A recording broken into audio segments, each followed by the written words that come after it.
Kees Vos actually founded SCG, which is like a big entertainment agency. It's based in the Netherlands. Obviously, he's Dutch. But one of their leading agents is Pep Guardiola's brother. So like it's not like a Man United love him. Right, and I learned that when I was researching ahead of the show. The other thing I learned is that Erik ten Hag has got a son called Nigel. Oh, it's lovely stuff. And but Nigel feels like it's a more popular name in Holland than it needs to be.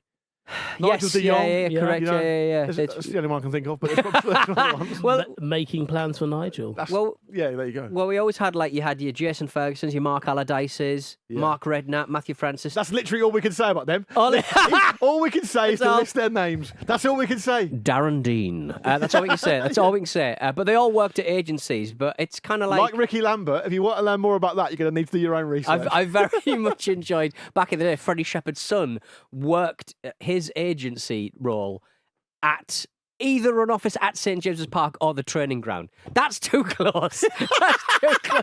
Get him a wee work in the town centre for crying out loud. You're not even trying to pretend you're separate for crying out loud. But it's kind of like, it's the on-field stuff when it comes to, I'm going to say Nepo-Babies. Like, that we can you're apply a Nepo-Baby yourself. I'm a Nepo-Baby myself. You can't have the kind of career that Stewie Dons without the Navy and expect it to not benefit your broadcasting Petty career. Officer Donaldson, thank you very much. Exactly. Yeah, I know, right? Has that helped you, do you think, in your broadcasting career? I think his stellar career that involved him at one point losing multi-billion dollar plans for a submarine, a nuclear submarine behind the back of a toilet. I think it's those kind of snapshots from his career that really it's a big shoes to fill. That's the story you take the most influence from in your career. Yeah. I mean, well, you can find lots of stuff behind toilets. You lose quite a lot of points behind a conversational toilet, don't you? Sorry, mate. How long are you going to be? I'm just check the system. That definitely was toilet paper, wasn't it?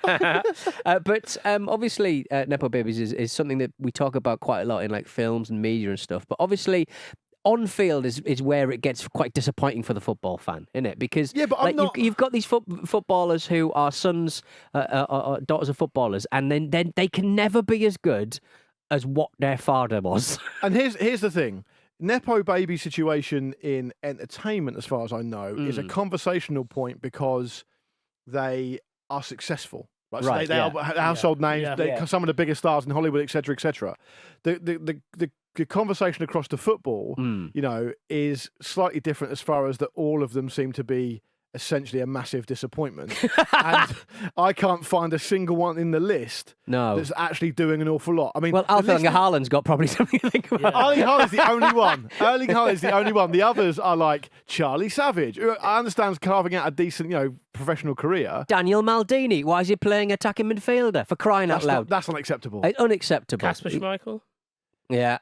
Yeah, I suppose, but that's a long time ago. But even Kasper Schmeichel, I remember there was a. Where's the third one? He did a podcast. Where's your baby, Kasper? Where are the other ghosts? He was talking on a podcast, I think, last season about how he really struggled to break in and talking about his challenges to become a pro. And it's like, there's literally footage of you playing in the tunnel at Old Trafford with Tom Ince while they're waiting, while they're queuing up for, about to go on the field for a big Premiership game as it was at the time. And it's dialed down a little bit. Yeah, I mean, it's a door opener, isn't it? But you've still got to perform while you're there. Yeah, of course. It's one of the best things about football, really, isn't it? That is a meritocratic game. Yeah. But it has to be. You can get through the door, but there is so much money at stake. They're like, no one's going to do you any favours. No. Also, it's entirely governed by results, which of course you can't say about the entertainment industry. But the list of Nepo-Babies and the couple that have been pulled out in the running order today are Romeo Beckham and Harvey Neville, both dreadful.